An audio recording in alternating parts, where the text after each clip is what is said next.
Çin, salgınla mücadele bahanesiyle Doğu Türkistan sakinleri üzerinde deneyler yapıyor. Çin hükümeti Doğu Türkistan'ı kırmızı bölge ilan ederek yerel nüfusu kontrol etmek, baskı altına almak ve kısıtlamak için önlemleri artırmaya devam ediyor. Güvenlik kaynakların aktardığına göre toplama kamplarındaki kadınlar haftada bir kez kıyafetlerini çıkartmaya ve dezenfektan sıkmaya zorlanırken geri kalan sakinler 40 günden fazla süren karantina bahanesiyle evlerine kilitleniyor. Koronavirüs testleri olumsuz sonuçlanan bölge sakinlerinin de evlerinde kalmaları zorunlu olup kurallara uymayanlar tutuklanıyor. Uzmanlar, Çin makamlarının yaş gruplarına ayırmadan ve koronavirüs testlerinden geçirmeden bölge sakinlerini geleneksel Çin ilaçlarını kullanmaya zorlayan eylemlerinin tıp ahlakına aykırı olduğu ve yerel halkın sağlığını tehdit ettiğini söylüyor. Çin virüsü salgınının zirvesinde toplama kampında bulunan yaşlı bir kadın, zayıflık ve mide bulantısına neden olan bir ilacı almak zorunda kaldığını aktardı. Kadın, dezenfeksiyondan sonra mahkumların derisinde yanıklar ve çıbanlar oluştuğunu, ellerinin de uyuştuğunu söyledi. Bir aydan fazla süren tutuklamadan sonra kadın serbest bırakıldı ancak karantinaya alındı. Her gün köy idaresinden bir çalışan bilinmeyen bir ilaç şişesi getiriyor ve o ilacı yerel halka veriyor. Çinli yetkililer ilacı reddeden herkesi tutukluyor, toplama kampına hapsediyorlar. İşgalci Çin 70 yıldır Doğu Türkistan nüfusunu kontrol altına almak için insan aklına gelmeyecek kadar sert yöntemler kullandı. Buna karşılık yurt dışında yaşayan Doğu Türkistanlılar, Çin'in insanlık dışı eylemlerini ve suçlarını duyurmaya devam ediyor.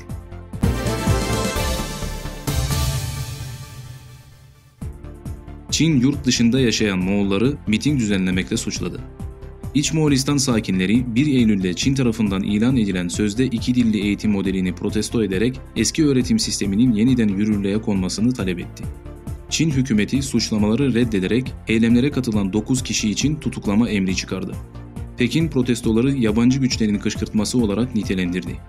Bölgedeki ilk ve ortaokullarda eğitimin 1 Ağustos'ta başlamasına rağmen velilerin çoğu Pekin'in Moğolcayı eğitimden kaldırma planlarına karşı çıkarak çocuklarını okula göndermeyi reddetti. Yerel polis öğrencileri kelimenin tam anlamıyla yakalamaya ve eğitim kurumlarına döndürmeye çalıştı. Pekin'in dil politikasını protesto etmek için 2 lise öğrencisi açlık grevine başladı.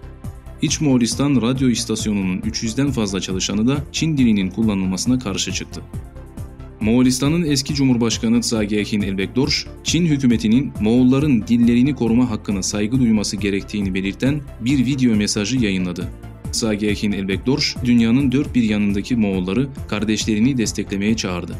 Moğol dilini koruma hareketine tam destek vereceğini kaydeden Elbekdorj, onsuz Moğol halkını hayal etmenin imkansız olduğunu söyledi. Eski başkan, dil kaybını el ve baş kaybına benzetti. İç Moğolistan'da yaşananların sadece bölge sakinlerini ilgilendirmediğini vurgulayarak dünyanın her yerindeki Moğolların ilgisinin bu konuya odaklı olduğunu söyledi. Sivil toplum kuruluşları Ulanbator'daki Çin Büyükelçiliği önünde protesto düzenleyerek Moğolca eğitiminin yeniden başlatılmasını talep etti.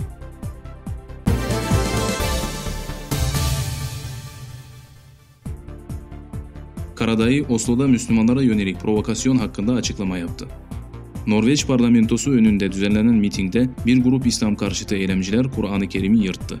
Dünya Müslüman Alimler Birliği'nin Genel Sekreteri Ali Muhyiddin Karadayı, olayı terörizme rağbetlendirme ve kutsalları küçümseme olarak nitelendirerek İslam karşıtı grubun yaptığı provokatif eylemi kınadı.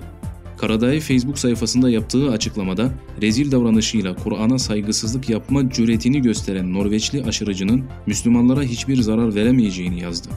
Karadayı, Kur'an-ı Kerim'in Allah'ın sözü olduğunu vurguladı. Bu Kur'an için değil, aksine söz konusu davranışı yapan kişi için büyük bir ayıptır. Bu tür provokasyonlara verilecek cevap, Müslümanların Kur'an'a dayalı oy birliğiyle vakarlı tutumu olmalıdır. Norveç hükümeti de bu kişiyi cezalandırmalı. Buna karşılık Müslümanlar Kur'an'daki talimatlara sıkı sıkıya uymalı ve aşırılığa benzer eylemlerle karşılık vermemelidir, diye yazdı.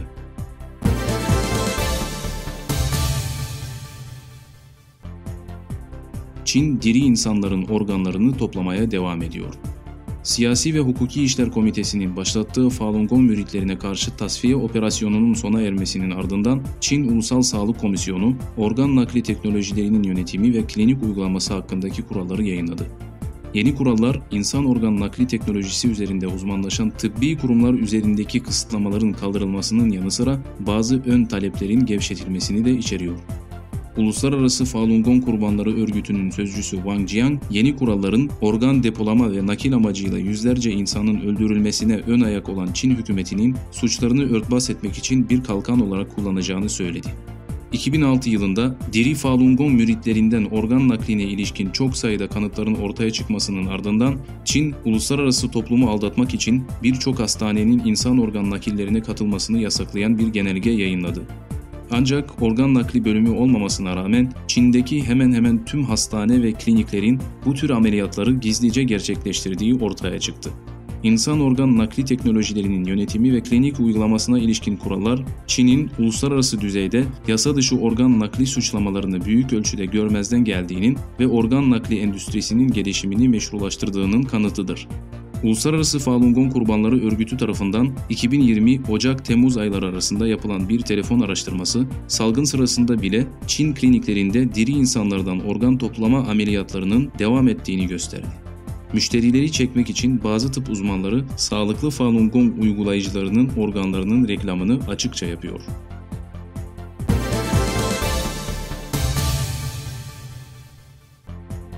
ABD, Çin'i komşu ülkelere baskı yapmakla suçladı.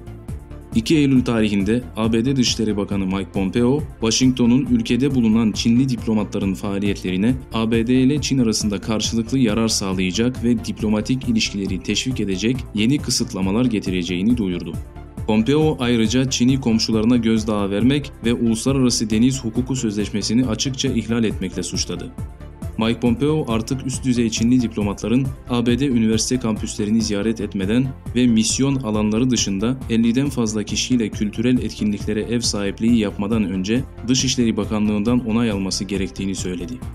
Dışişleri Bakanlığı ayrıca Çin büyükelçiliklerinin ve konsolosluklarının tüm sosyal medya hesaplarının hükümet hesapları olarak doğru bir şekilde tanımlanmasını sağlamak için adımlar atacak. Eski Dışişleri Bakanı Clark, ABD Üniversiteler Konseyi'ne Çin'in bilimsel özgürlük, insan hakları ve üniversitelere bağış için bir tehdit oluşturduğu konusunda uyarı niteliğinde bir mektup gönderdi.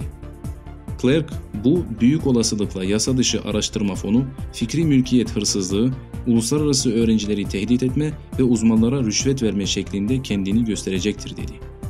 Pompeo, Washington'un Çin-Hindistan sınır çatışmasına barışçıl bir çözümden yana olduğunu söyleyerek Çin'in ABD dışındaki bazı eylemleri hakkında yorum yaptı.